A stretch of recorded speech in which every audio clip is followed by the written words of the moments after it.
an la ilaha illallah wahdahu la syarikalah wa asyhadu anna Muhammadan abduhu wa rasuluh. Qala Allah Ta'ala fil Qur'anil Karim, ya ayyuhalladzina amanu taqullaha haqqa tuqatih wa la tamutunna illa wa antum muslimun. Ya ayyuhan nasu taqu rabbakumul ladzi khalaqakum min nafsin wahidah wa khalaqa minha zawjaha wa batha minhuma rijalan katsiran wa nisaa wattaqullaha alladzi tasaaluna bihi wal arham innallaha kana 'alaikum raqiba. Amma ba'du fa inna asdaqal hadisi kitabullah wa khairal huda huda Muhammadin sallallahu alaihi wasallam wa syarral umuri muhdatsatuha wa kullu muhdatsatin bid'ah wa kullu bid'atin dhalalah wa kullu dhalalatin finnar. Tayyib, akhwati fillah azanillahu wa iyyakum. Alhamdulillah, pertama-tama kita panjatkan puji syukur kita kepada Allah Subhanahu wa Ta'ala, yang mana dengan limpahan rahmat, karunia, dan kasih sayang Allah Subhanahu wa Ta'ala, kita diberi kesehatan dan waktu luang, sehingga pada sore hari ini kita bisa hadir di ruang Zoom ini dalam rangka mempelajari kitabullah dan sunnah Rasulullah Shallallahu Alaihi Wasallam. Kemudian salawat dan salam semoga tercurah kepada junjungan Nabi besar kita Muhammad Shallallahu Alaihi Wasallam, kemudian kepada keluarga beliau, sahabat tabi'in dan tabi'ut tabi'in, serta orang-orang yang selalu istiqamah di atas sunnah beliau hingga akhir kiamat kelak.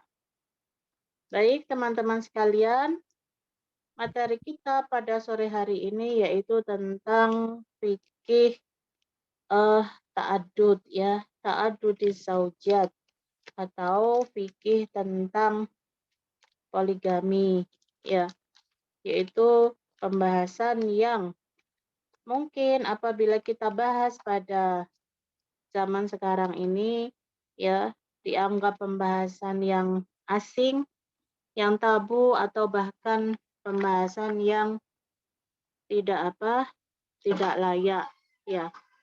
Padahal ya ini adalah bagian dari ilmu dan bagian dari syariat di dalam Islam ya, yang wajib kita pahami, wajib kita pelajari ya, karena ini adalah bagian dari bab pernikahan dan hak antara yang membahas tentang antara hak suami dan istri ya. Dan bahkan pada zaman dahulu ya, wanita-wanita salaf mereka terbiasa, sudah hal yang biasa apabila mereka itu suami-suami mereka itu melakukan ta'adud atau poligami ya. Lalu apa saja ilmu yang berkaitan dengan masalah ini? Maka selayaknya kita mengetahuinya ya, terutama fikih-fikih yang berkaitan dengan masalah ini. Jadi tentang ta'adudiz zaujat. Ta'adud itu adalah ta'adud itu menggabung atau menggandakan ya.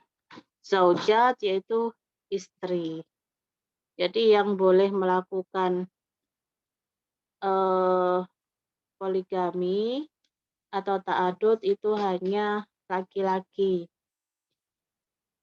Adapun wanita tidak boleh ya, tidak ada syariatnya dan haram hukumnya. Taib. Yang pertama adalah tentang masru'iyatu ta'adudi zaujat.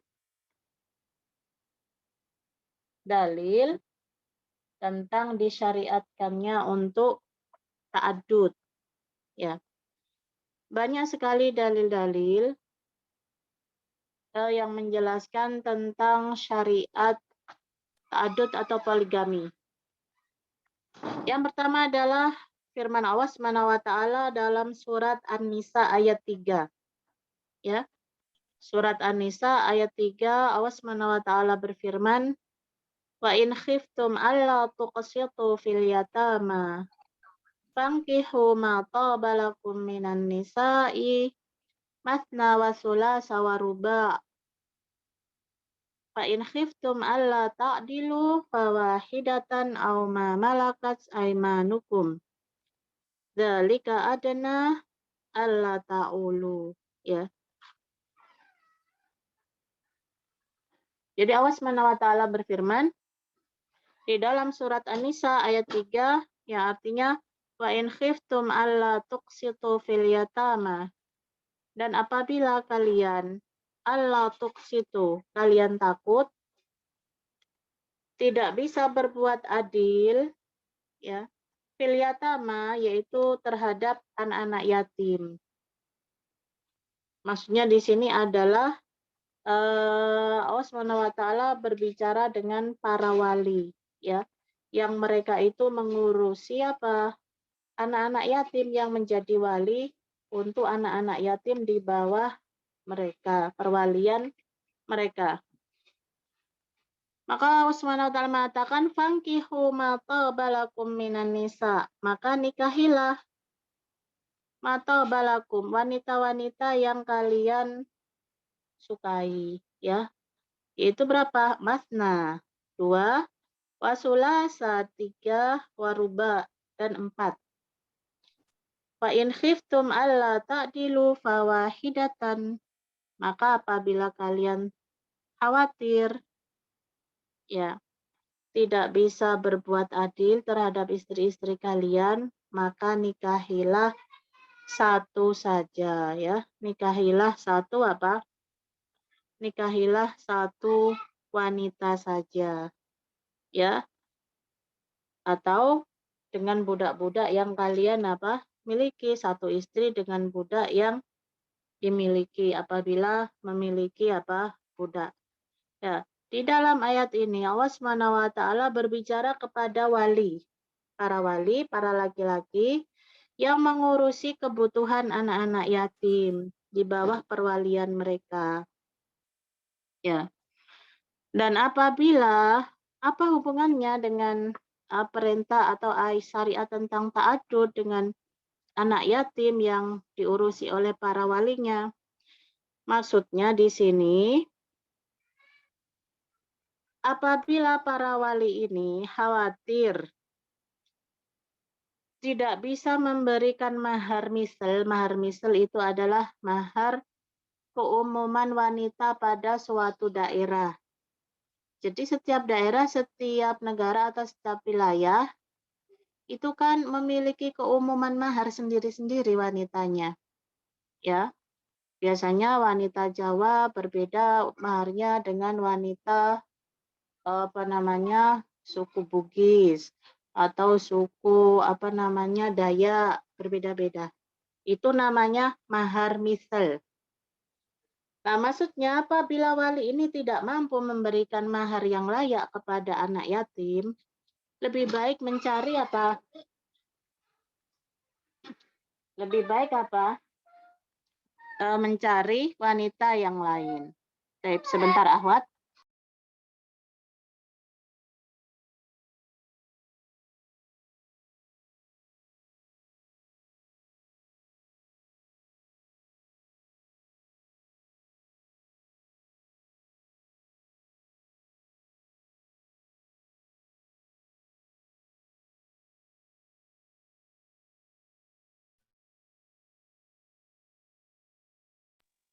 Baik, kita lanjutkan. Jadi apa? Lebih baik mencari wanita yang lain, ya, 2, 3, atau 4. Tapi apabila mencari wanita yang lain dan ingin melakukan ta'adud, tidak bisa berbuat adil di antara para wanita itu, lebih baik apa? Satu saja. Ya, lebih baik apa? Satu saja. Karena apa? Memang fa'innahunna katsirat, wanita itu sangat banyak, tetapi ya Allah Subhanahu wa taala tidak ingin memberikan kesempitan kepada hambanya. Kalau memang tidak mampu 4, maka cukup 1, 2, atau 3, begitu. Taib. Kemudian ini adalah dalil yang pertama dari Al-Quran ya, surat An-Nisa ayat 3. Adapun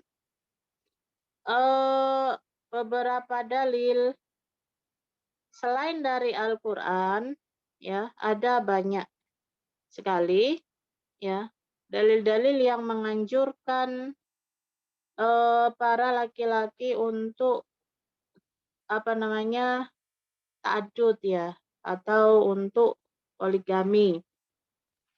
Di antaranya adalah hadis Rasulullah Shallallahu Alaihi Wasallam yang memerintahkan kepada umatnya untuk banyak memiliki keturunan.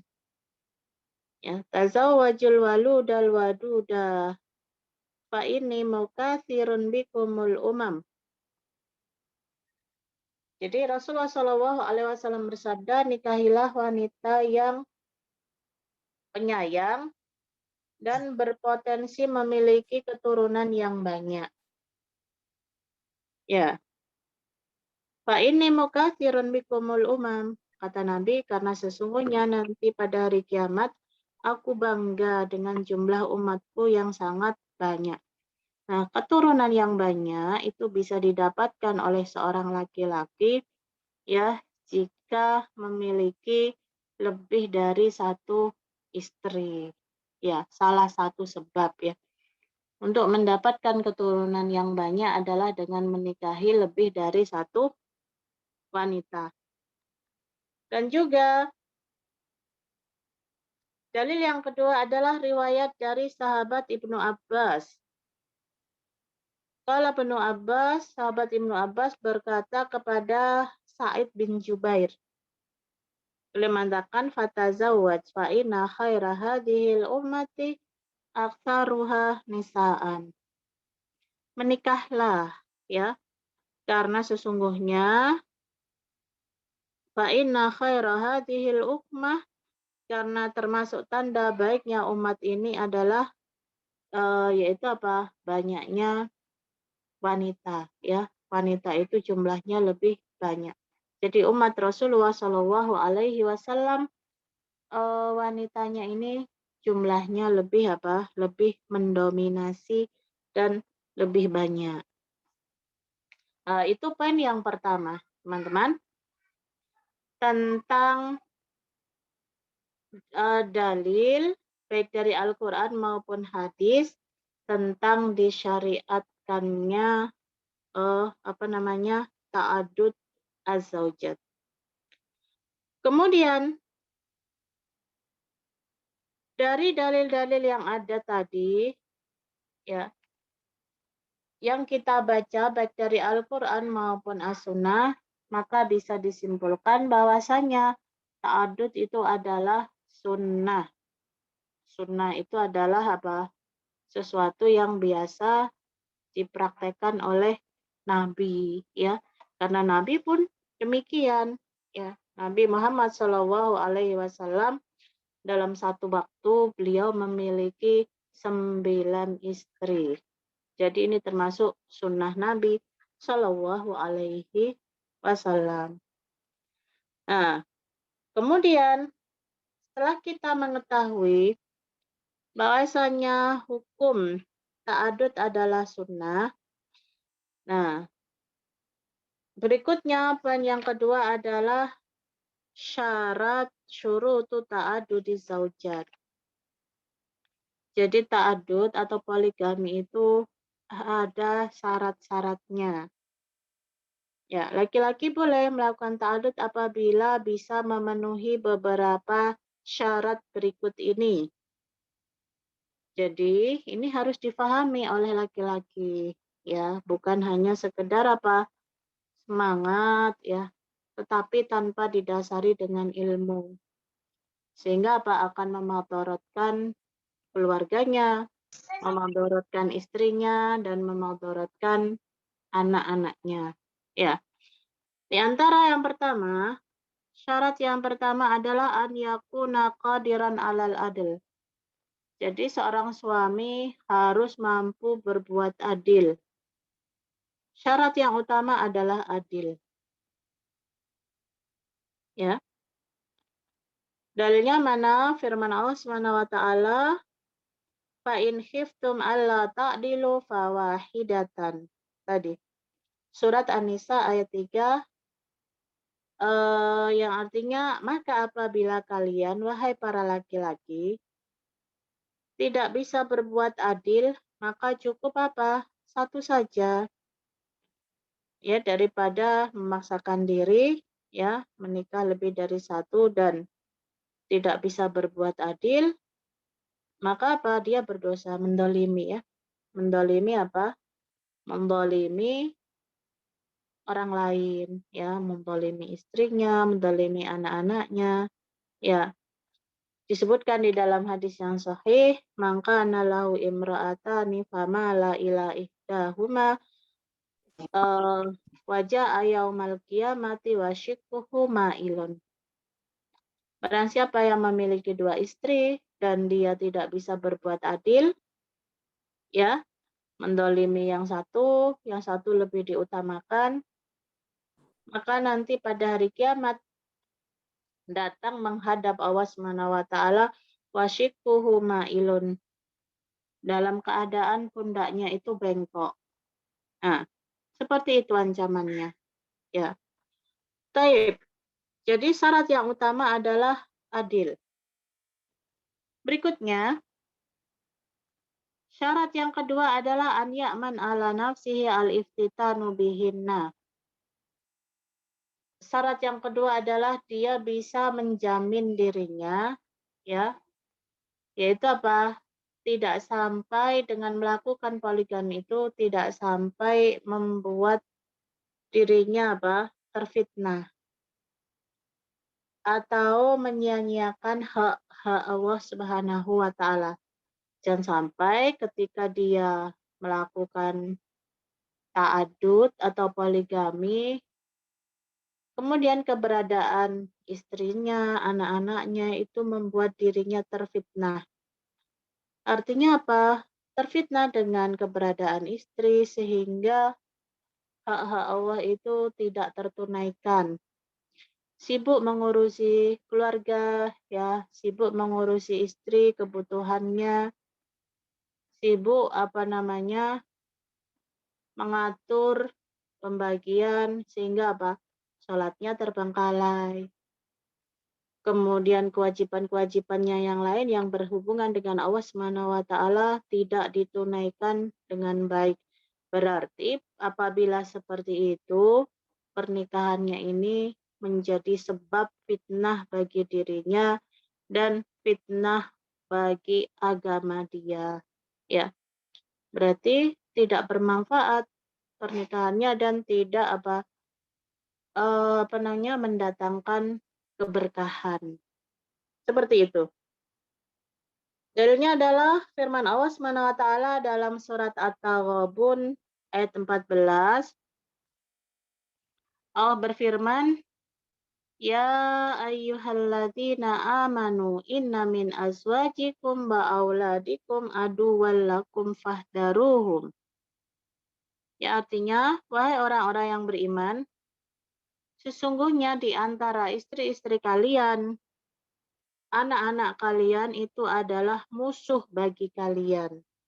Maka berhati-hatilah, ya.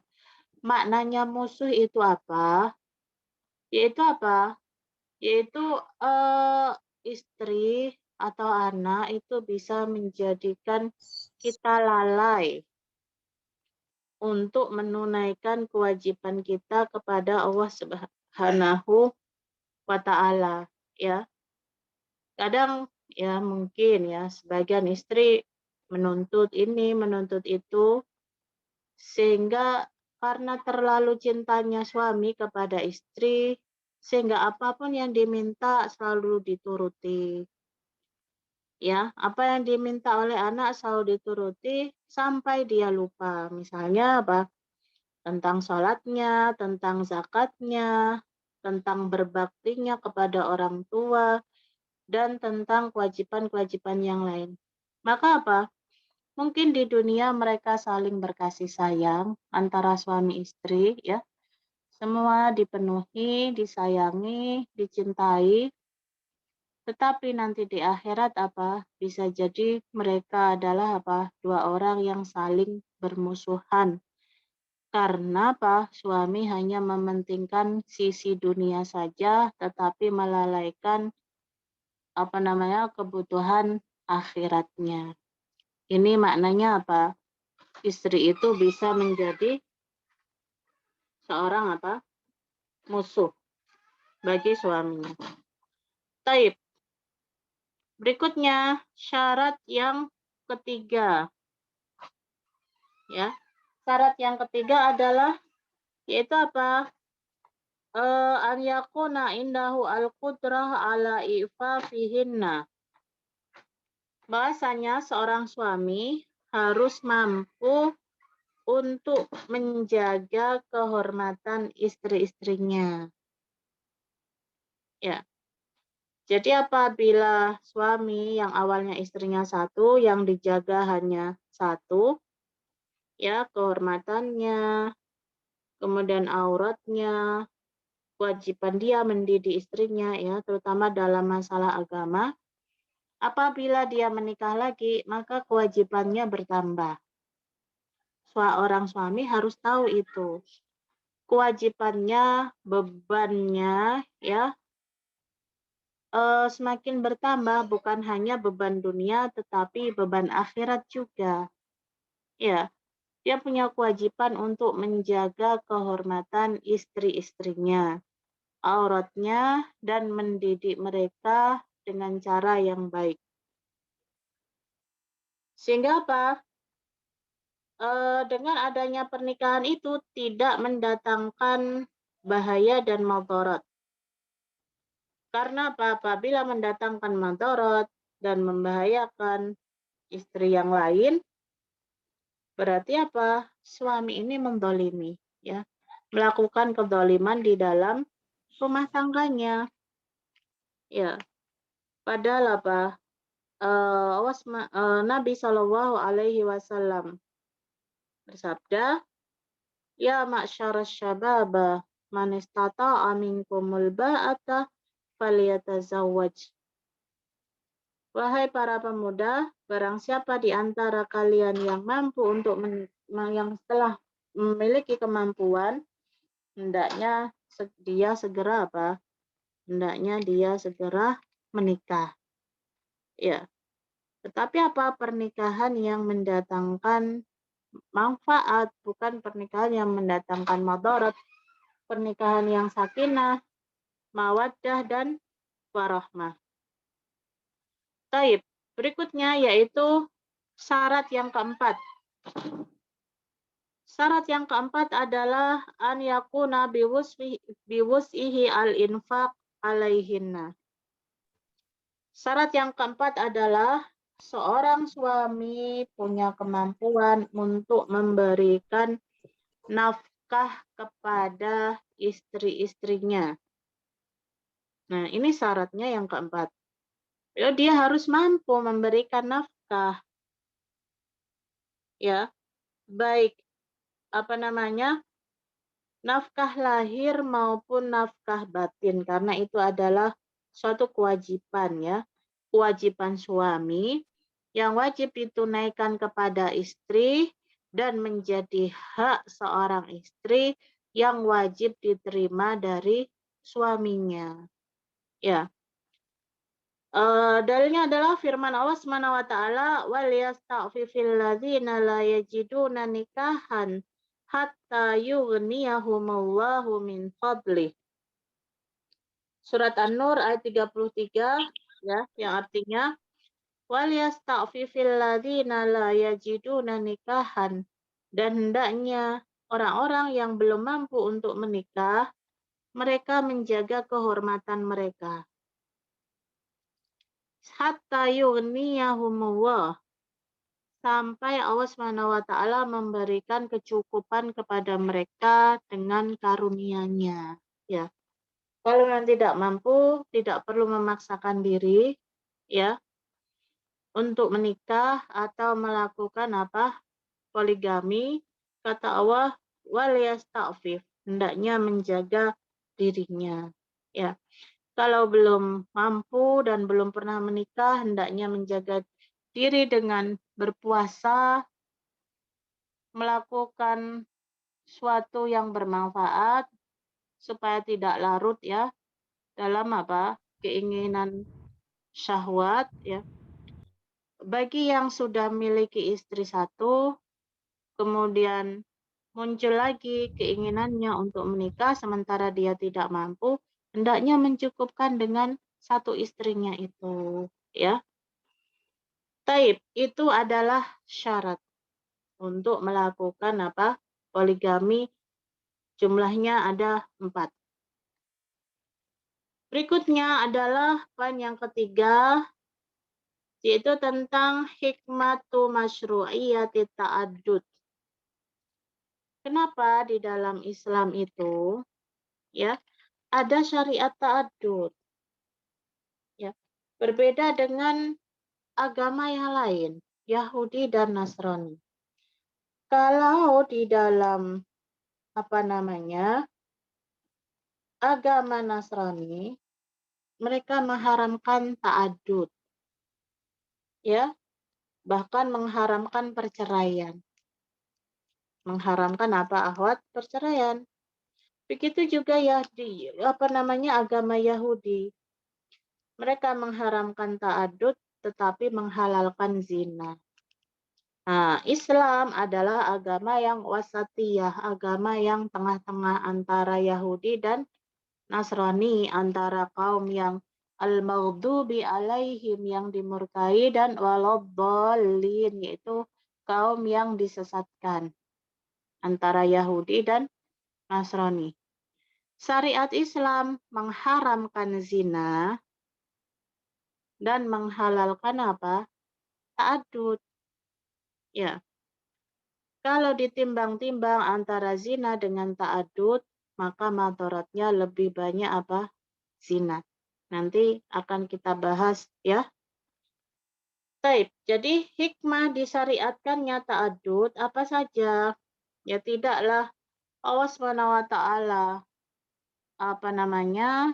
Memberikan syariat, ya, memerintahkan sesuatu dan melarang sesuatu, kecuali pasti di situ ada suatu hikmah yang sangat besar.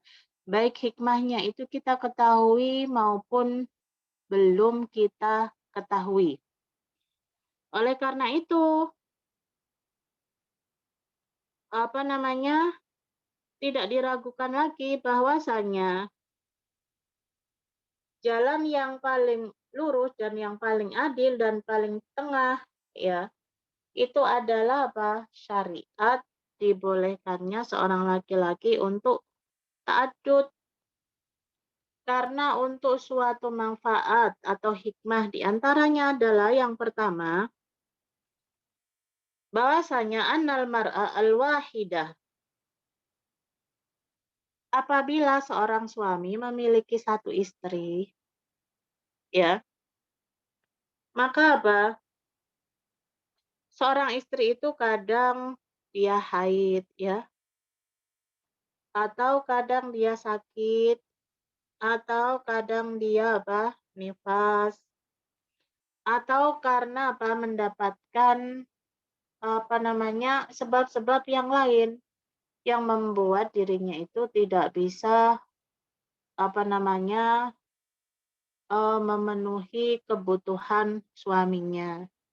Ya, mungkin ya misalnya istrinya lemah syahwat, tetapi apa namanya, tidak memiliki keinginan sama sekali untuk melakukan hubungan badan, terlalu dingin.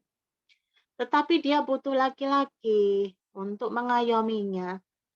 kebutuhannya kepada laki-laki untuk mengayominya, untuk saling berbagi, begitu. Dia butuh, tetapi dalam sisi biologis dia tidak terlalu, begitu. Sehingga apa? Mungkin dalam kondisi seperti ini dia merelakan atau suaminya butuh menikah lagi. Jadi kondisi setiap orang itu akhwat berbeda-beda. Sehingga apa? Allah Subhanahu wa taala memberikan jalan keluar. Dan jalan keluar itu adalah bukan sesuatu yang dilarang, bukan sesuatu yang diharamkan, tetapi sesuatu yang dihalalkan oleh Allah Subhanahu wa taala. Ya, baik. Nah, oleh karena itu apa? Sehingga adanya beberapa penghalang itulah yang menyebabkan seorang suami itu butuh atau perlu untuk menikah lagi. Dan apa yang dilakukan itu bukan suatu perkara yang dosa, ya. Bukan perkara yang dosa atau dimurkai oleh Allah Subhanahu wa taala. Jadi itu hikmah yang pertama. Kenapa laki-laki diperintahkan atau disyariatkan untuk ta'addud. Adapun berikutnya hikmah yang kedua adalah yaitu annallaha ajral ada bi annar rijal aqallu adadan minan nisa. Sebagaimana kita ketahui apabila di sensus ya atau dihitung-hitung jumlah penduduk di dunia ini, jangankan di dunia, di Indonesia saja ya, jumlah wanita itu lebih banyak daripada jumlah laki-laki. Ya. Kenapa? Karena banyak sekali jalan atau sebab yang menyebabkan laki-laki itu mudah sekali untuk meninggal dunia. Di antaranya adalah karena adanya peperangan, ya. Kemudian seorang laki-laki itu memang harus keluar, tempatnya adalah di luar rumah, ya. Kemudian mereka terbiasa hidup mereka di jalanan, di tempat-tempat kerja, ya. Kemudian berinteraksi dengan kehidupan yang sangat keras. Jadi mudah sekali untuk mendapatkan bahaya, tentunya semuanya atas takdir Allah Subhanahu wa taala. Berbeda dengan wanita yang tempatnya di rumah. Yang mana tempat yang paling aman bagi kita bahkan ketika zaman fitnah itu adalah rumah, ya, rumah kita. Ketika ada fitnah, ya, fitnah apapun, ya, maka tempat yang paling aman itu adalah rumah kita. Itulah sebabnya kenapa jumlah laki-laki itu semakin berkurang dan berkurang. Apabila kita bandingkan atau kita pasangkan satu laki-laki dengan satu wanita, maka akan banyak wanita-wanita yang wanita-wanita yang terbengkalai, hidup sendirian tanpa adanya pasangan. Baik ketika mereka wanitanya itu masih gadis, ya, karena tak kunjung ada laki-laki yang mau menikah sehingga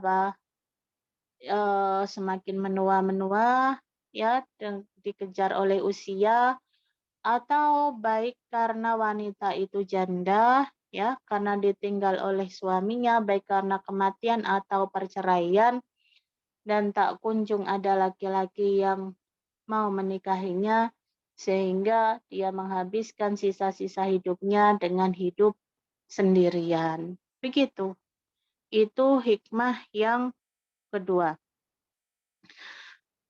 Bahkan disebutkan termasuk salah satu tanda kiamat adalah berkurangnya laki-laki dan semakin banyak wanita.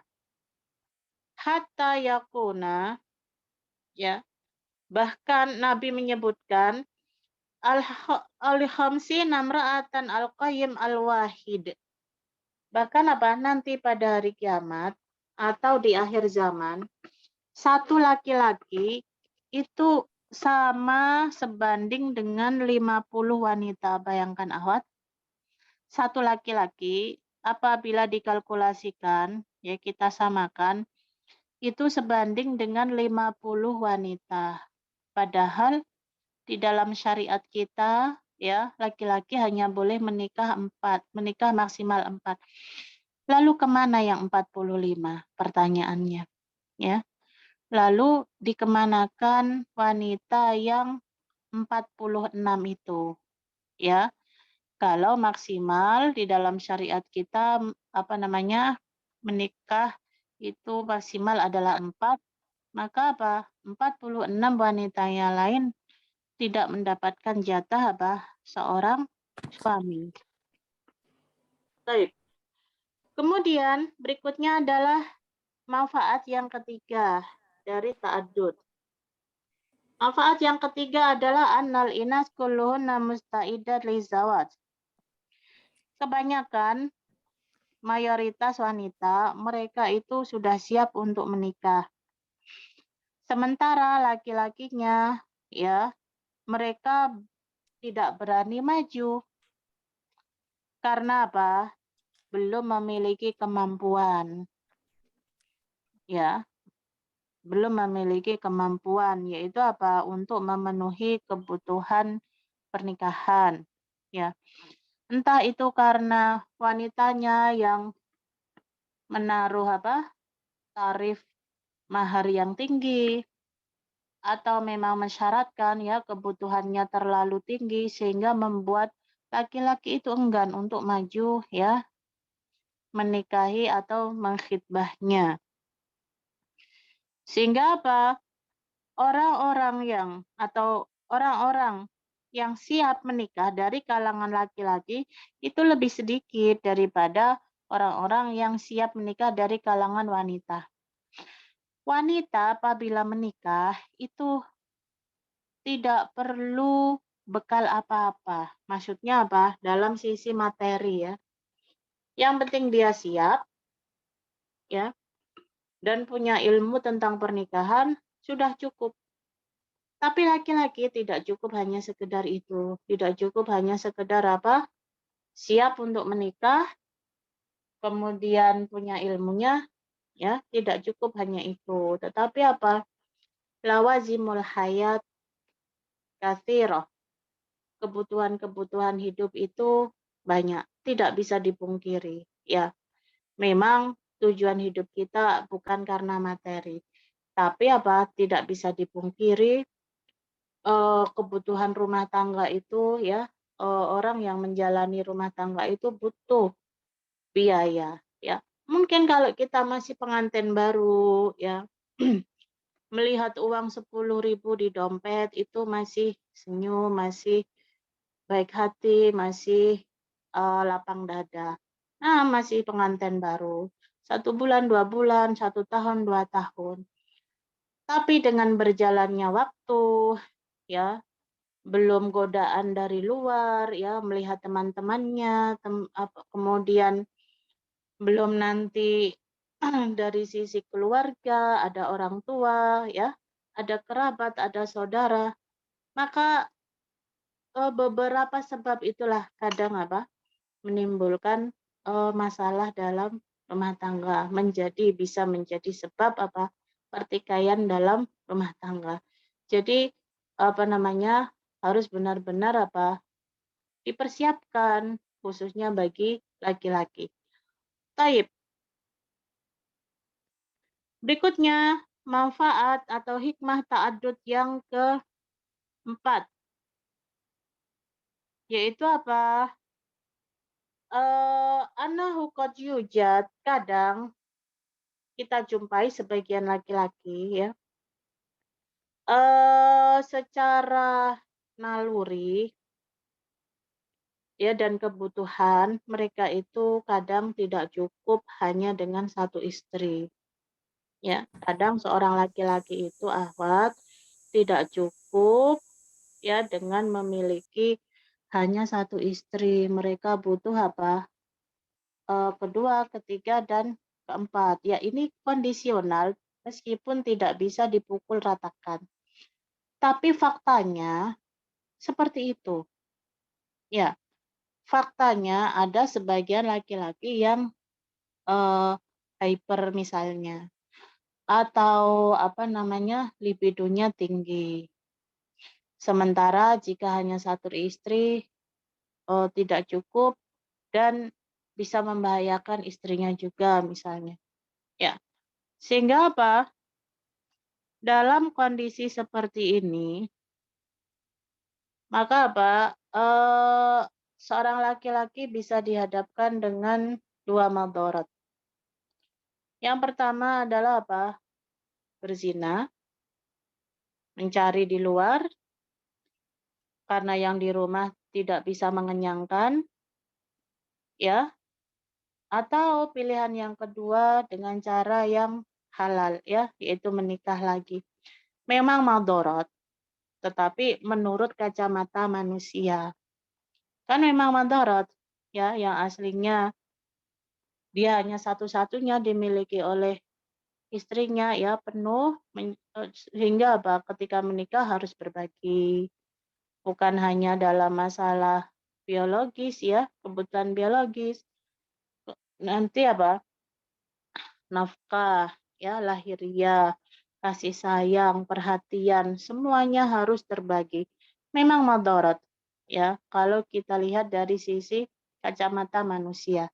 Tapi daripada dibandingkan dengan madharat yang lebih besar, akhwat, yaitu zina, berdosa, kemudian belum lagi penyakit, ya, membawa penyakit, belum lagi, ya, apabila suaminya seperti itu disebabkan oleh istri, istrinya ikut lagi, ya, ikut serta dalam menanggung dosa, maka madharatnya tentu lebih besar dengan berzina daripada ta'adud atau poligami. Taib. Kemudian hikmah yang kelima, manfaat yang kelima dari ta'adud atau poligami adalah yaitu apa? Qad yakunu ta'adud takriman li ihdal qaribat. Kadang seorang laki-laki itu ta'adud atau poligami dengan tujuan ingin memuliakan kerabatnya, ya. Atau karena memang apa? Ada karib kerabatnya, ya, yang hidupnya terkatung-katung tanpa kehadiran seorang suami, apalagi dia memiliki anak yatim, ya, atau menanggung, ya, anak-anak kecil yang banyak sehingga laki-laki ini ingin menyelamatkan. Ya, contohnya apa? Misalnya seorang laki-laki punya kakak, ya, atau punya adik. Kemudian kakak laki-laki atau adik laki-laki. Kemudian kakak atau adik laki-lakinya itu meninggal. Sementara dia melihat ponakannya, ya, yatim, kecil-kecil, kasihan, melihat kakak iparnya juga kasihan, ya, karena belas kasihan, sehingga apa? Setelah kematian kakaknya, istrinya dinikahi. Seperti ini boleh.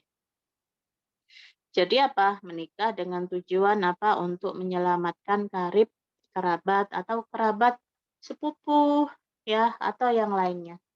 Maka diperbolehkan seperti itu, ya. Nah, kemudian dari beberapa manfaat atau hikmah ta'adud itu, ya, secara umum kan disunahkan. Tetapi ya, ini adalah sesuatu yang disunahkan, disyariatkan, bahkan hukum syariah as-samhah, itu keluasan yang diberikan oleh Allah Subhanahu wa taala kepada hambanya. Akan tetapi sangat disayangkan beberapa orang atau sebagian orang yang mereka terjun ya dalam hal ini ya atau laki-laki yang mempraktekkan poligami atau ta'adud ini, mereka tidak bisa mempraktekannya dengan cara yang benar, dengan cara yang baik, sehingga memberikan kesan kepada masyarakat bahwasanya orang yang melakukan poligami atau orang yang melakukan ta'adud itu adalah suatu kezoliman. Jadi yang salah bukan syariatnya, ya. Yang salah bukan syariatnya akhwat, ya. Karena apa? Apabila laki-lakinya itu baik, solih, ya, tentu dia akan bisa membawa bahtera rumah tangganya dalam kebahagiaan, sakinah, mawaddah, warahmah. Meskipun yang dia tanggung adalah 2 istri, 3 istri, atau 4 istri. Ya. Jadi zaman dahulu awat ada sebuah kisah. Ya, zaman dahulu ada sebuah kisah. Ini termasuk kisah salaf. Ya. Jadi ada seorang wanita, suaminya itu menikah tanpa sepengetahuan dia. Tetapi wanita ini tahu kalau suaminya menikah lagi. Tetapi dia tetap menjalani rumah tangganya dengan tenang, dengan baik. Dia ketika berada di hadapan suaminya seakan-akan dia tidak tahu apa yang dilakukan suaminya kalau dia memiliki istri lagi, ya. Karena apa? Suaminya tetap baik di rumah, tetap menjalankan kewajibannya, ya, tidak berkurang haknya, ya. Kemudian hubungannya dengan Allah Subhanahu wa taala baik, begitu. Kemudian sampai pada suatu hari suaminya ini meninggal. Suaminya ini meninggal, kemudian istrinya tadi, ya, istri yang pertama, dia menghitung-hitung semua warisan suaminya, harta peninggalan suaminya, dibagi-bagikan haknya berapa, hak anak-anaknya berapa, ahli warisnya berapa. Kemudian dia mengirim utusan untuk memberikan hak warisnya itu kepada madunya.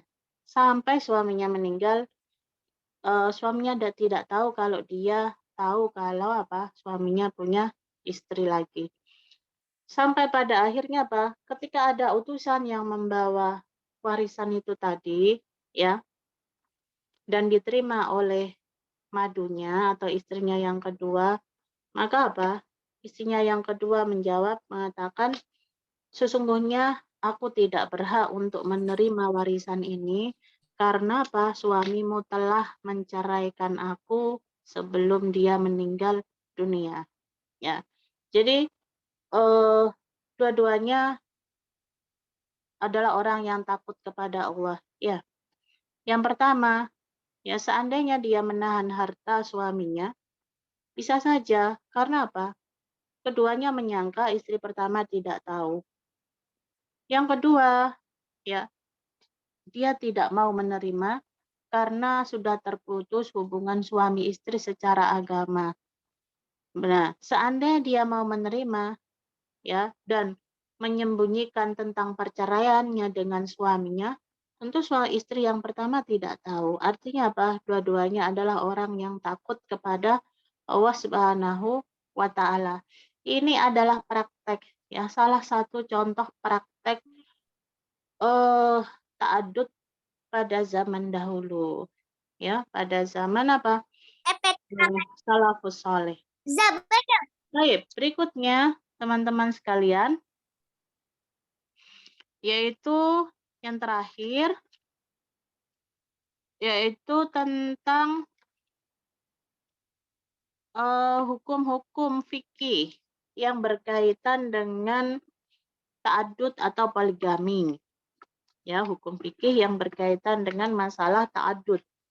Yang pertama, yaitu man tazawwaja khamisatan wa indahu arba. Seorang laki-laki yang memiliki istri lebih dari 4, 5, 6, 7, 8. Bagaimana hukumnya? Kita sering membaca berita, ya, mendengar kalau ada satu laki-laki memiliki 6 istri, 8 istri, ya, 10 istri. Bahkan semua istrinya itu tinggal dalam satu atap. Dia bangga, ya, menampakkan semua istrinya karena dia mampu mencukupi dalam masalah lahiriah maupun batiniah.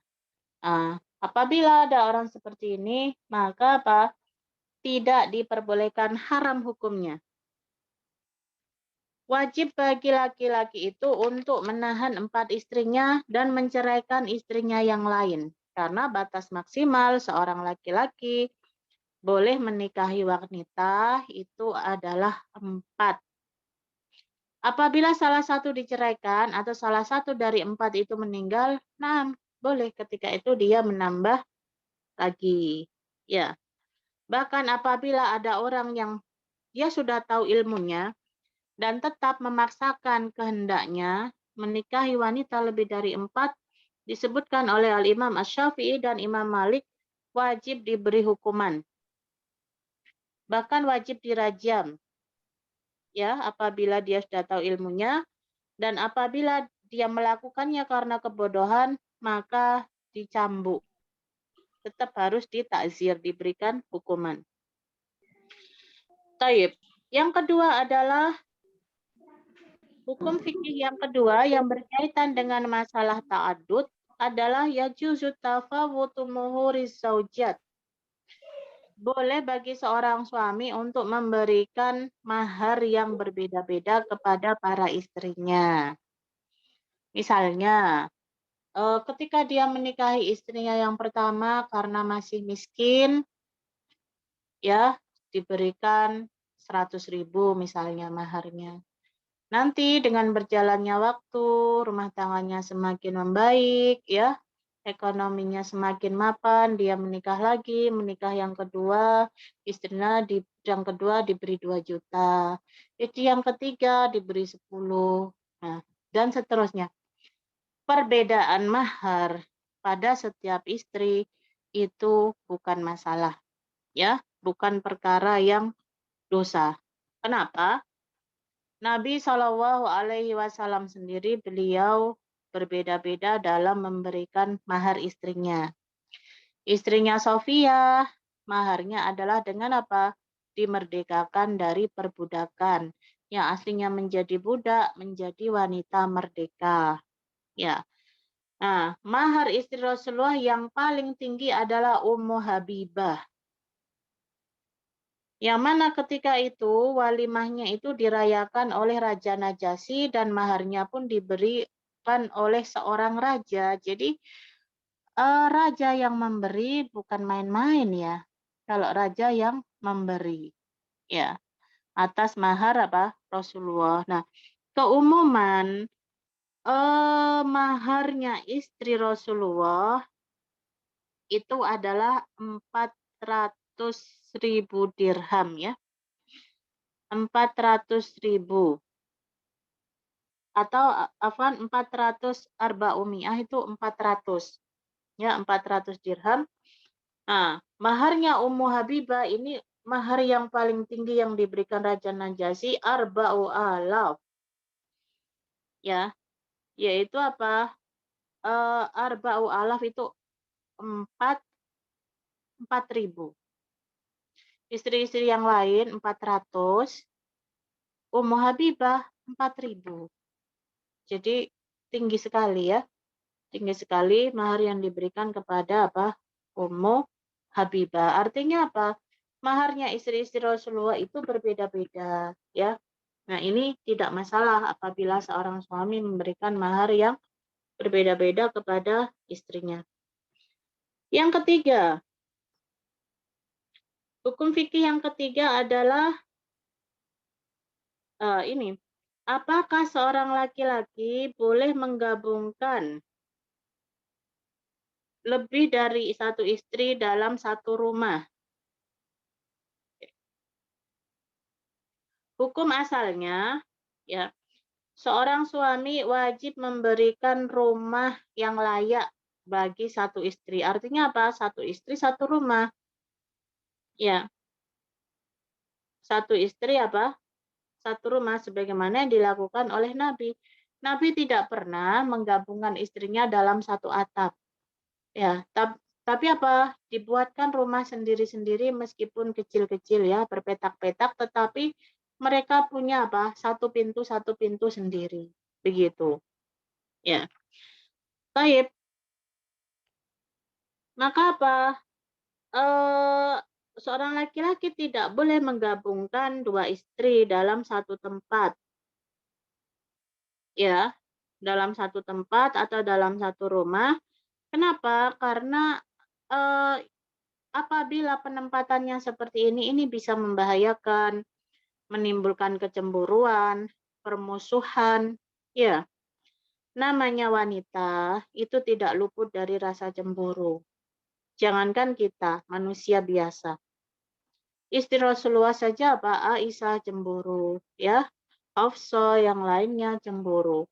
Istrinya Nabi Ibrahim, Sarah, wanita yang paling cantik di dunia, saja cemburu kepada seorang budak Hajar. Ya, padahal apa namanya?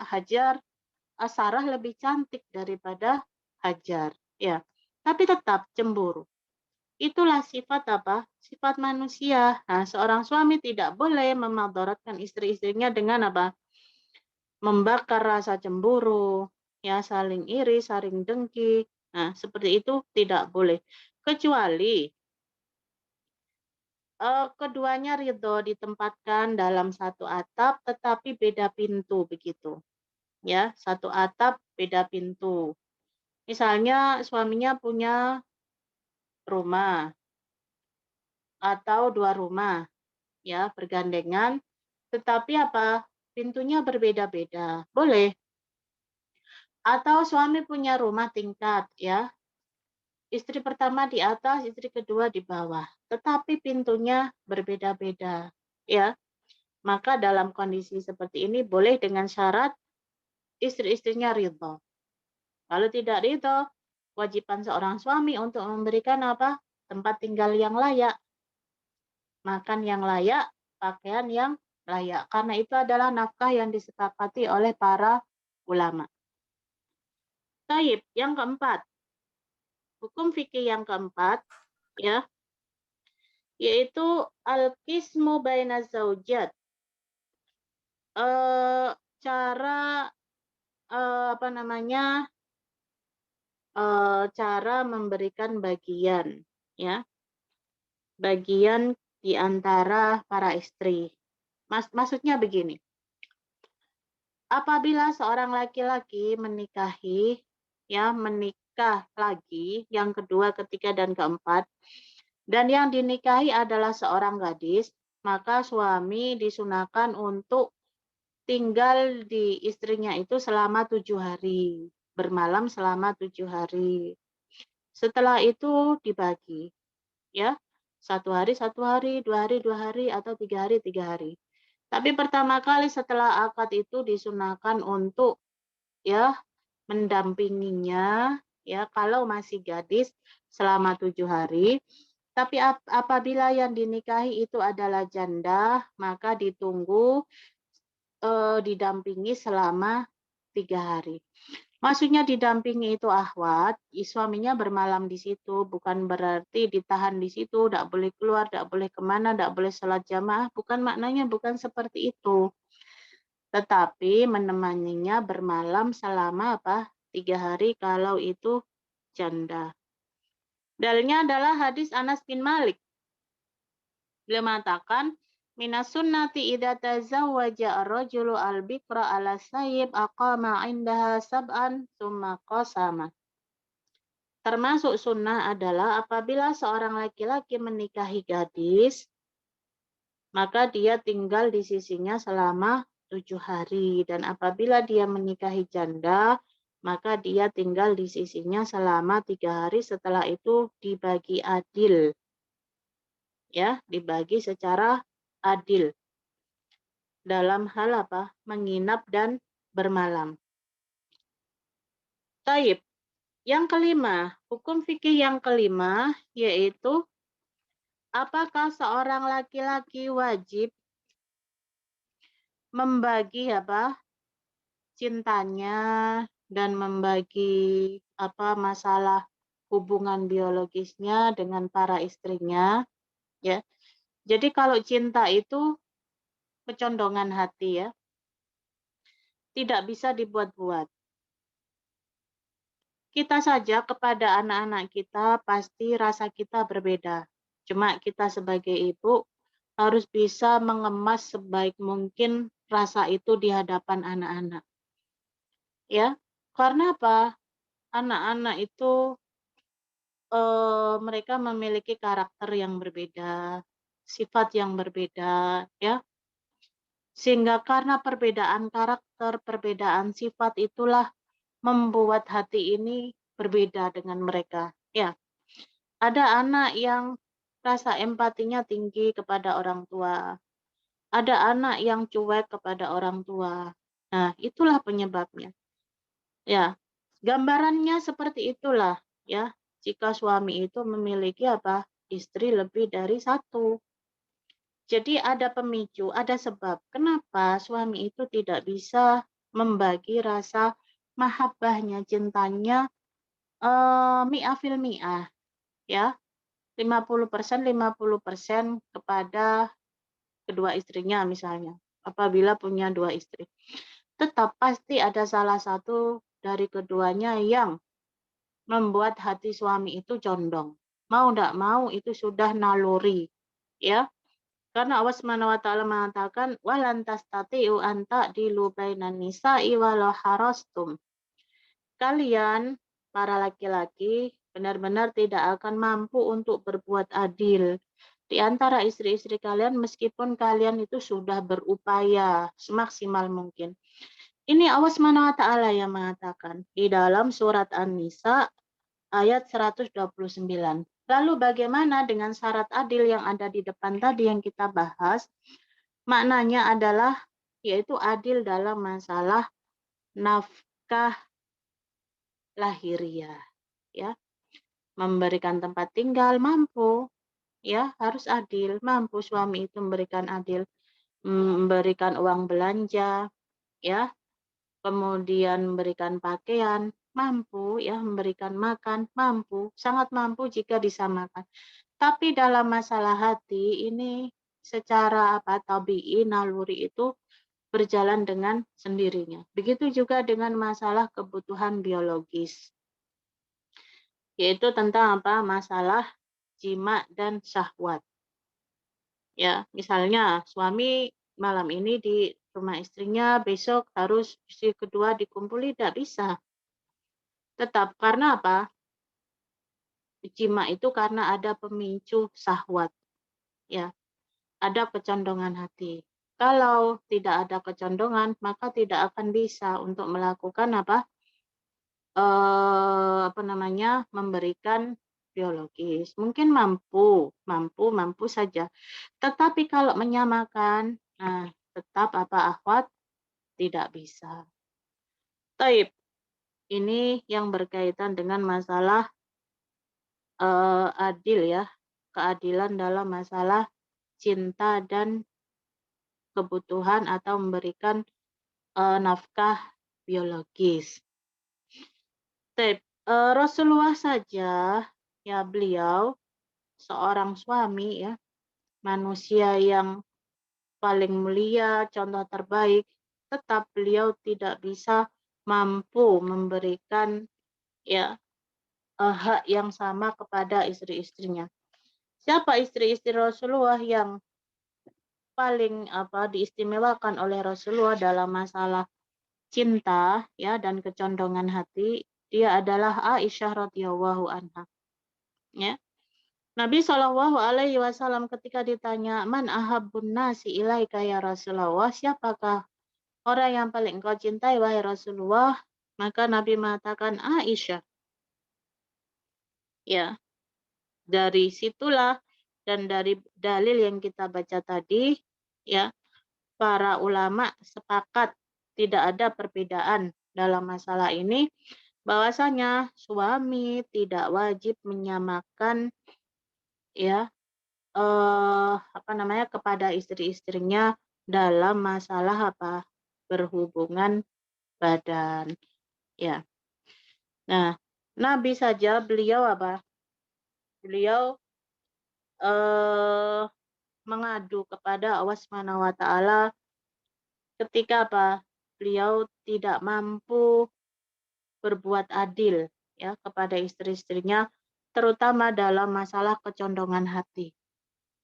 Maka beliau mengatakan, Allahumma hadza kismi fima amlik. Ya Allah, inilah pembagianku yang memang aku mampu. Fala talumni fima tamlik. Janganlah engkau mencelaku atas sesuatu yang engkau mampu. Wala amlik, dan aku tidak mampu. Hadis sahih diriwayatkan oleh Imam Abu Dawud dan Imam At-Tirmidzi. Kemudian yang terakhir,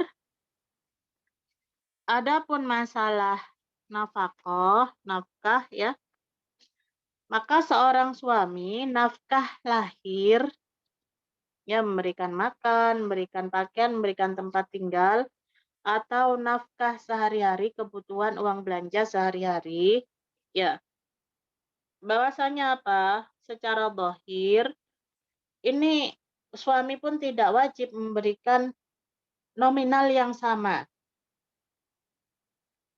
Mana adil itu adalah mencukupi kebutuhannya. Begitu. Kebutuhan dalam 3 hal yang primer, asas.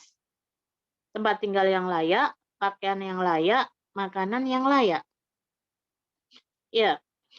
Adapun tentang nominalnya, suami tidak wajib, misalnya istri pertama uang belanjanya 10 juta. Istri yang kedua hanya diberi 2 juta. Itu bisa dikatakan sudah adil. Apabila istri yang pertama anaknya 10, istri yang kedua baru 1. Begitu. Ini sudah dikatakan adil, jadi nominalnya tidak harus sama, akhwat.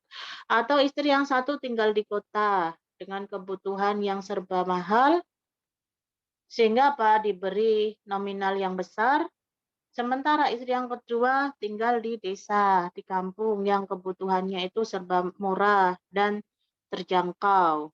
Ya, jadi nominalnya tidak harus tidak harus sama. Nah, itu sudah dikatakan Sudah dikatakan adil. Baik, kemudian yang terakhir, yang keenam, masih ada satu, tidak boleh seorang istri meminta suaminya untuk menceraikan madunya. Baik istri yang pertama atau istri yang kedua, saling mengancam suaminya. Ceraikan saya, ceraikan dia, atau saya yang pergi. Kadang kan seperti itu, seperti sinetron ya.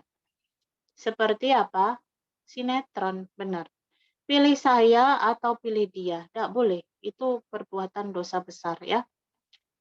Tidak boleh seperti itu. Ya, ini disebutkan di dalam hadis Rasulullah, latas al-almar atau tolaqa ukhtiha. Tidak boleh seorang wanita itu meminta suaminya untuk menceraikan madunya supaya dia bisa leluasa ya menguasai piringnya. Jadi ibaratnya seperti itu.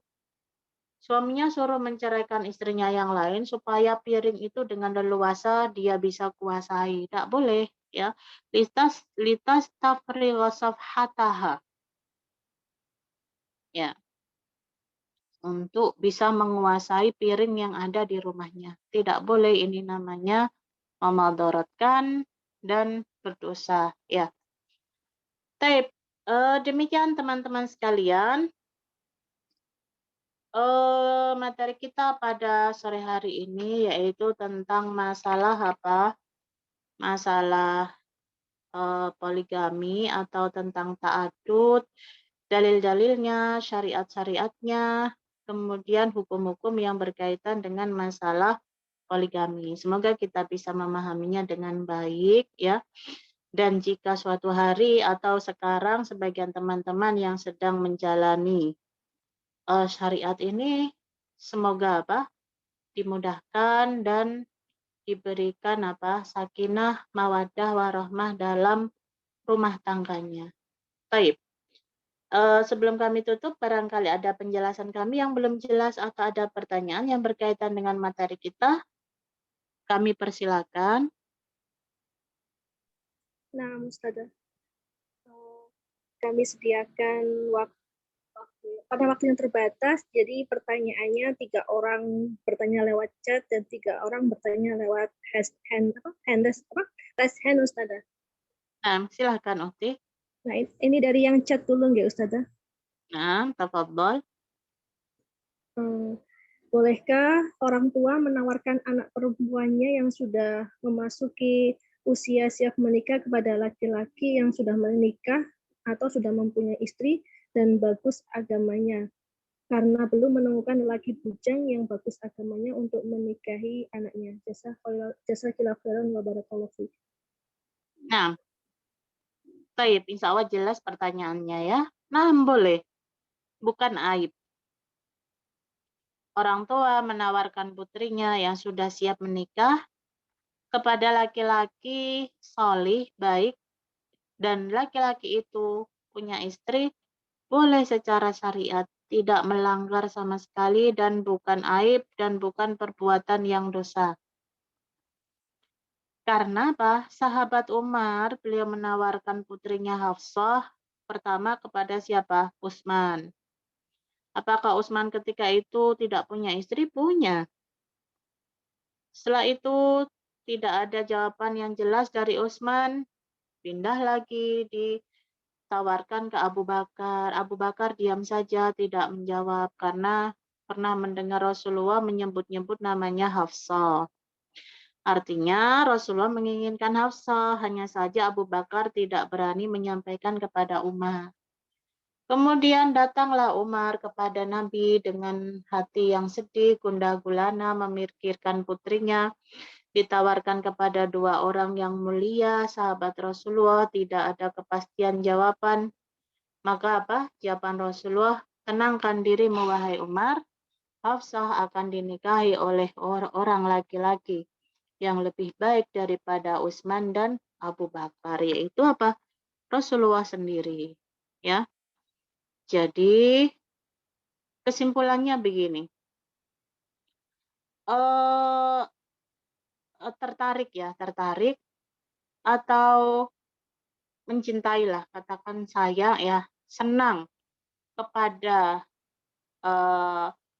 laki-laki atau suami orang lain dengan cara yang sah itu bukan aib. Ya, bukan aib. Begitu. Kalau memang cintanya karena agama, ya, ingin menyelamatkan agama, bukan aib sama sekali. Wallahu ta'ala alam. Baik, berikutnya. Nah, Ustazah, Ummu Maryam yang raise hand, silakan dibuka mic-nya. Assalamualaikum warahmatullahi wabarakatuh. Waalaikumsalam warahmatullahi wabarakatuh. Silakan. Nah, apakah boleh seorang pria menikah lagi tanpa persetujuan dari istri pertamanya? Dan bolehkah pria tersebut memilih yang masih muda untuk dinikahi? Lalu ketika tidak mendapatkan izin dari istri pertama, secara otomatis tidak bisa menikah melalui KUA. Apakah itu dia melanggar syariat? Syariat untuk mentaati pemerintah. Nah, baik. Barakallahu fikum. Amin. Wafikum barakallah. Insya Allah jelas teman-teman ya pertanyaan Ummu Maryam. Jadi apakah seorang suami boleh menikah diam-diam tanpa sepengetahuan istri pertama? Ya. Jawabannya apabila ditanya boleh atau tidak boleh, boleh. Karena izin atau keridhaan istri yang pertama itu bukan syarat. Ya. Seorang suami boleh ta'adud atau poligami. Rasulullah saja ketika beliau menikahi Sofiyah, ya, itu kan ketika beliau pulang dari perang Khaybar. Sofia itu salah satu dari tawanan dan anak dari pemimpin Yahudi. Sofia ini sangat cantik sekali. Para sahabat sudah paham. Yang berhak mendapatkan Sofia hanya Rasulullah. Mereka tidak ada yang berani.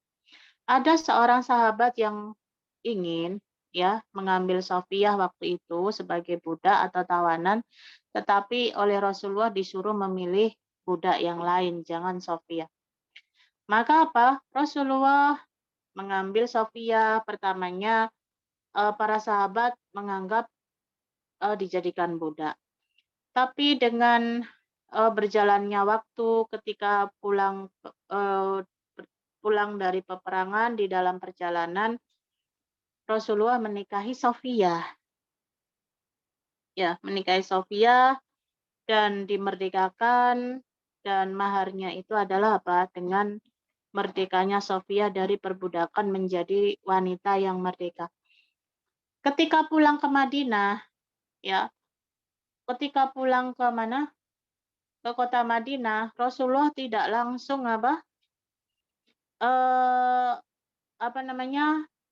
memberikan tempat tinggal kepada Sofia, tapi ditaruh di rumah seorang sahabat atau sahabiah, dititipkan dulu. Nah, kota Madinah ini sudah ramai ya membicarakan tentang pernikahan Rasulullah dengan Sofia. Rasulullah pulang dari perang Khaybar, mendapatkan kemenangan, dan pulangnya pun membawa seorang istri wanita Yahudi yang sangat cantik, begitu. Kemudian ketika masuk ke rumah Aisyah, Rasulullah mengatakan, tazawwajtu. Wahai Aisyah, aku baru saja menikah. Begitu. Jadi Rasulullah tidak meminta izin tetapi mengkabarkan kalau beliau menikah. Kemudian Aisyah mengatakan, siapa wanitanya?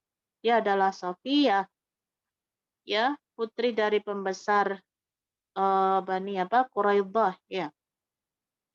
Maka Aisyah mengatakan, innaha Yahudiyah, sesungguhnya dia adalah wanita Yahudi, begitu. Maka Rasulullah mengatakan, menasihati Aisyah, la taquli hakadha fa innaha qad aslamat wa hasunat islamuha. Jangan berkata seperti itu, wahai Aisyah, dia telah masuk Islam dan dia telah memperbaiki keislamannya. Nah, dari situ akhwat, ya, para ulama memberikan penjelasan bahwasanya seorang suami apabila dia menikah lagi tanpa sepengetahuan istri, dia tidak berdosa, begitu, tanpa sepengetahuan istri pertama.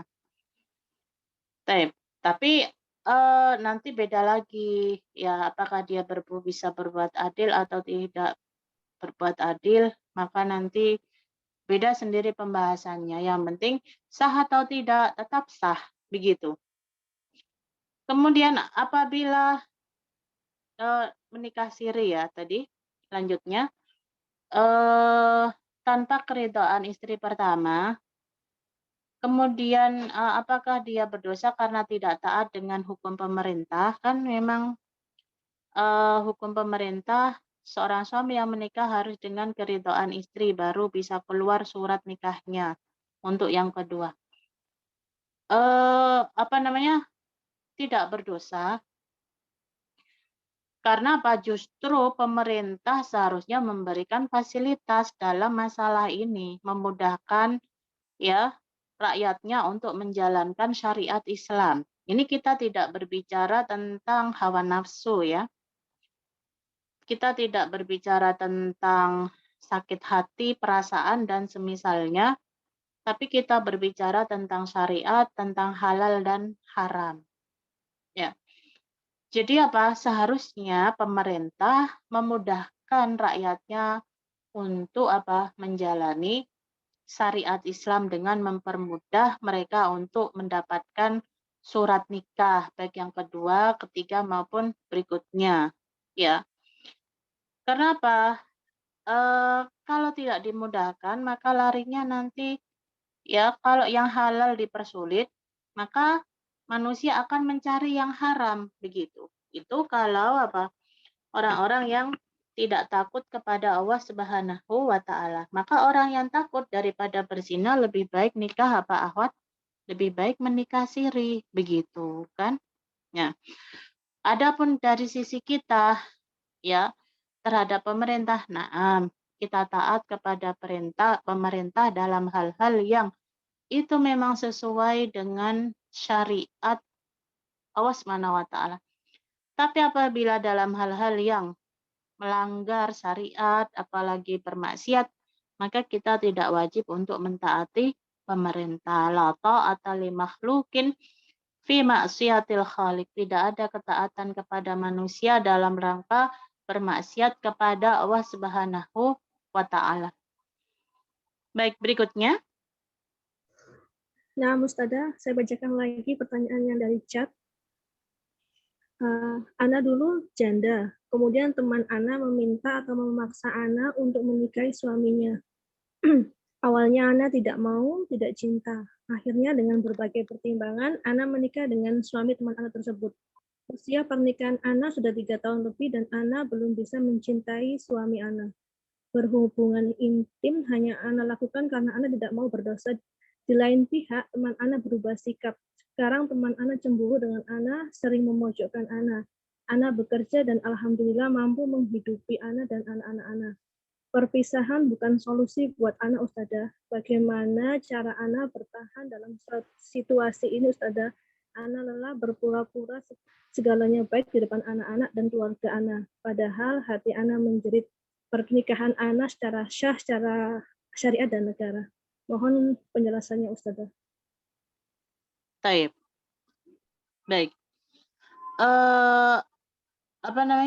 Apabila anti menikah ya dengan kerelaan hati anti ya dan suami anti baik kepada anti, akhlaknya baik, ibadahnya baik, tidak ada alasan untuk tidak mencintai suami anti ya.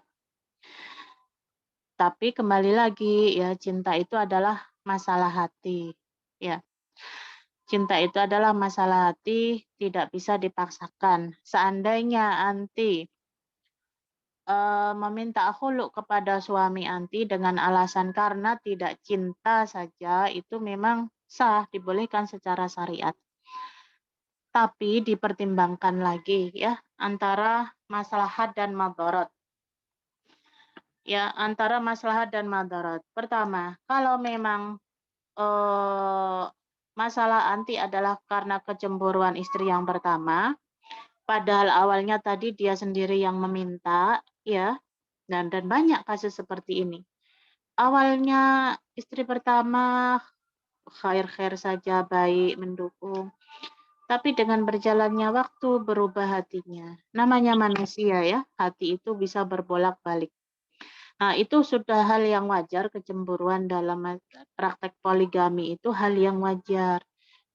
Aisyah saja cemburu, ya, sampai membanting piring, ya, sampai berkata yang tidak baik tentang Khadijah, ya. Tadi istrinya Nabi Ibrahim, Sarah, wanita yang paling cantik saja cemburu kepada wanita budak. Apalagi kita manusia biasa. Jadi tinggal kita pintar-pintarnya saja menyikapinya. Ya. Taib. Kemudian yang kedua, kalau anti memang tidak ada rasa dengan suami, tanyakan pada diri anti penyebabnya apa. Kalau memang ya karena tidak cinta adalah karena buruknya suami atau buruknya akhlak suami, ya, maka apa bisa diperbaiki. Dan kalau memang tidak bisa diperbaiki, silakan berpisah dengan cara yang baik kalau memang anti khawatir apa akan membahayakan agama anti. Begitu. Jadi rumah tangga itu bukan penjara ya, bukan penjara bagi wanita, dia harus hidup mati di situ ya, tetap bertahan sampai akhir hayatnya, tidak. Tetapi kalau Allah SWT memberikan solusi jalan keluar. Rumah tangga itu adalah wasilah untuk mencari kebahagiaan, sakinah, mawaddah, warahmah. Kalau memang di dalam rumah tangga itu kita tidak mendapatkan kebahagiaan, Allah SWT memberikan jalan keluar. yaitu apa? Dengan khulu, perceraian, dan semisalnya. Baik, wallahu ta'ala a'lam. Terakhir mungkin Ukhti ya, Ya, karena Ustaz, waktunya mepet. yang raise hand Ustaz satu orang lagi, Mbak Wiwi, silakan. Kon aku welene gak pusing aku. Aku gak duwe anak kon kok anak Ustaz. jaluan terus gak ono usaha. Baik, silakan. Mbak Wiwi, Assalamualaikum warahmatullahi wabarakatuh. Waalaikumsalam warahmatullahi wabarakatuh. Silakan. Ya, syukur atas kesempatan yang diberikan pada saya. Ini Ustazah, saya tadi mendengarkan ini tentang mahar ya Ustazah. Mahar itu adalah sesuatu yang diberikan dari laki-laki ke ahwat gitu ya Ustazah. Benar ya? Benar. Iya, tadi yang saya dengar dari istri-istri beliau Rasulullah SAW itu memberikan istrinya 400 dirham, kecuali hanya kepada Ummu Habibah $4.000 karena beliau anak seorang raja. Betul Ustazah? Bukan.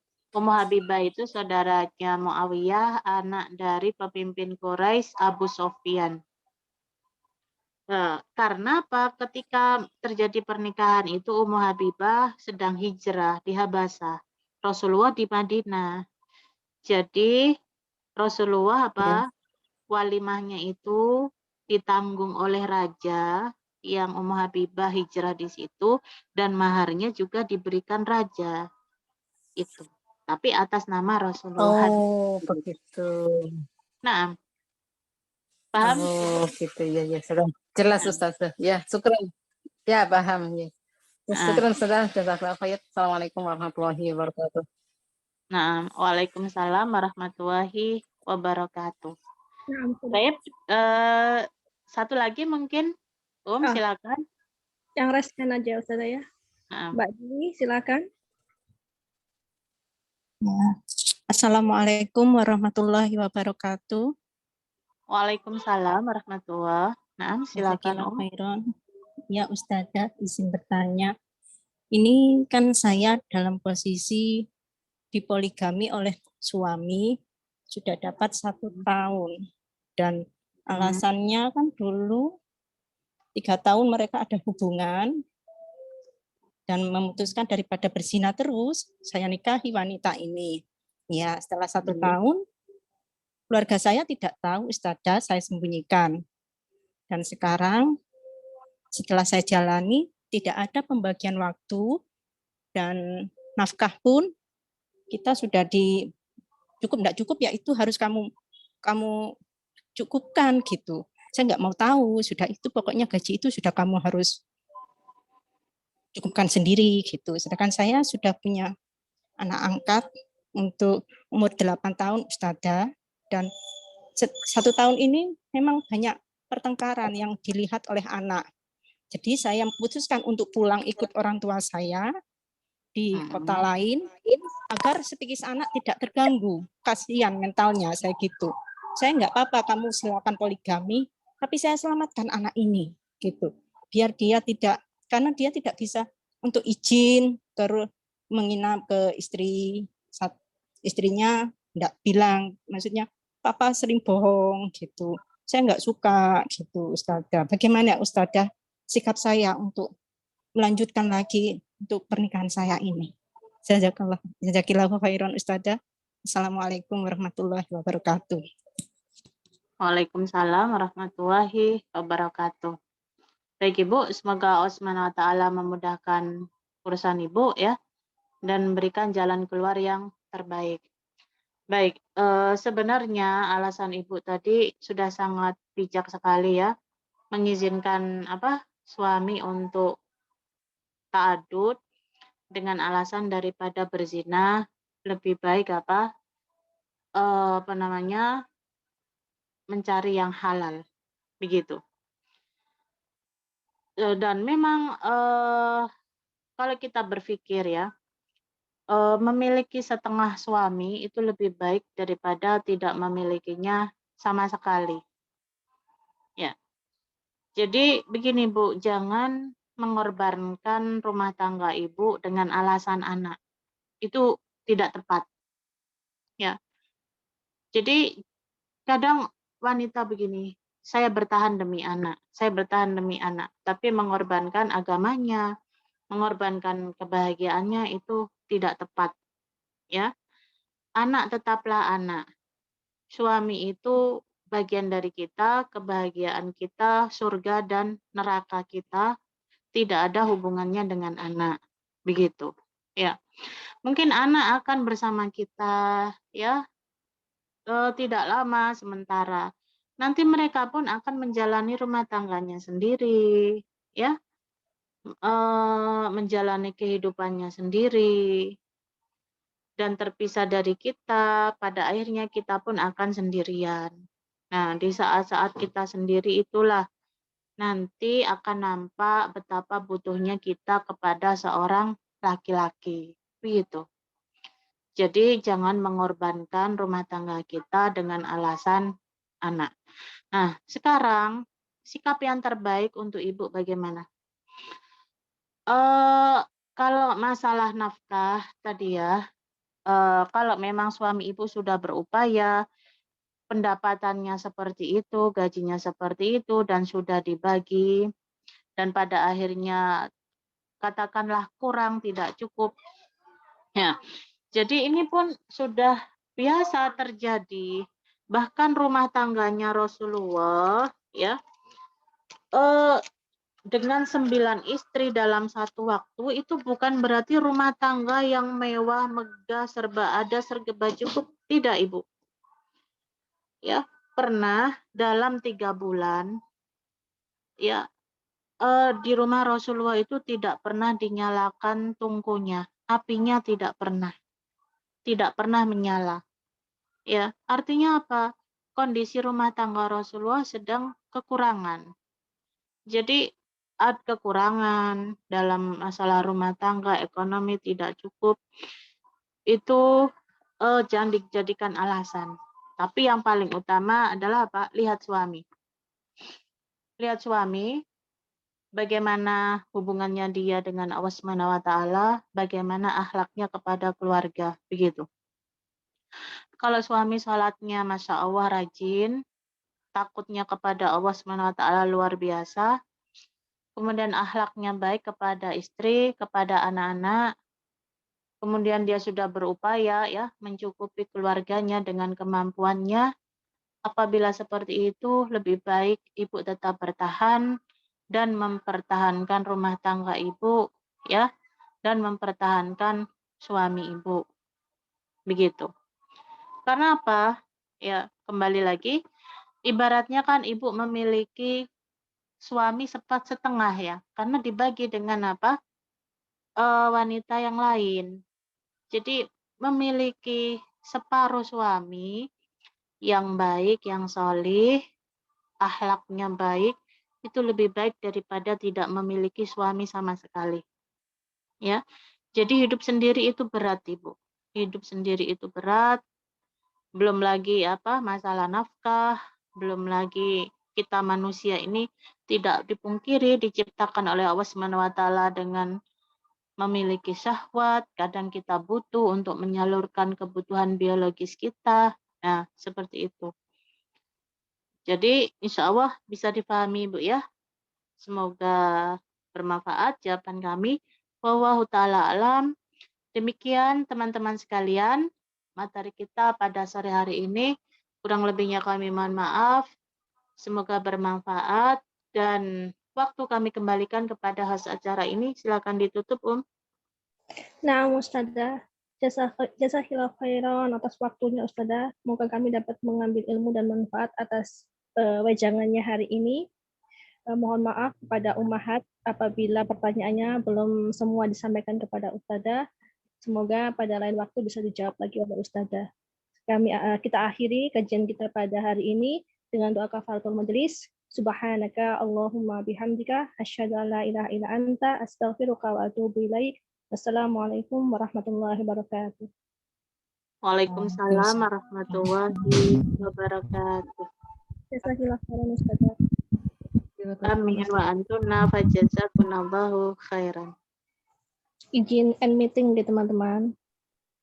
Ah. Assalamualaikum warahmatullahi